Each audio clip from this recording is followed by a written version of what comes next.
story of grace and hope started at the beginning of COVID, that we all had to clearly deal with the craziness there. We were working from home in our basement room that's our office, playroom, guest room, and whatever. So that was, getting kind of frustrated. Suddenly, Travis and I are both working from home, and then at the time, Jackson was not quite 3. And so we had him full-time and needing our devoted attention. I also had a couple 18-hour days in a row working on the PPP facility that came out as part of the COVID relief package. Before that, I worked from home, but I was always out seeing clients and customers, so we weren't really in our tiny house on top of each other.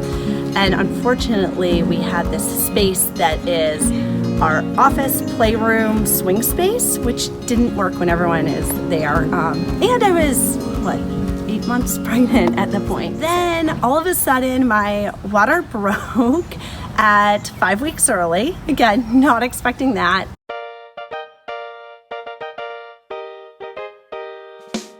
Hours of labor later, we had a second wonderful, beautiful baby boy. Finally, we all got to come home, and it was just such a beautiful moment despite all of the uncertainty and the fear and the sadness of COVID and everything that was going on, to come home and bring baby Sam to see his big brother Jackson. And I have never in my life seen anybody more excited to meet another human being. He was just so elated.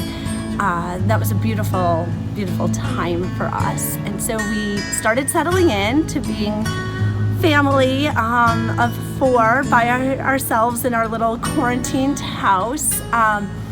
And Travis's elbow started to bother him. I was leaning my elbow on the table and really noticed my elbow hurt, and the next day it was super swollen, so I did a video call with my doctor. All of a sudden he goes to the doctor, and the doctor says, you have to go to the ER.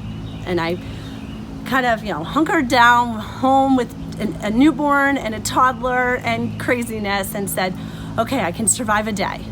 He's in the ER, but they're gonna fix him and he's gonna come home. And next thing I know, I get a call that says, nope, you're actually being admitted into the hospital. There was just maybe 1 day into it, it was a full release of just, I have no control over this. And God just put it in my heart, and I've never felt this before, just pray. You need prayer. Just reach out and get prayer. And then I spent 4 days in the hospital on IV antibiotics. And, thankfully, all of Evie's prayers and everyone's prayers at Resto provided, and I was able to get better because, and the doctor there said this, we don't want to send you home until you're better, because some antibiotics already didn't work, and, I didn't want to come back to the hospital, a week later again and, leave Evie and the kids all by themselves again. But I adored how much God was working in my heart, and I almost didn't even realize it at the time, because I just was putting one foot in front of the other.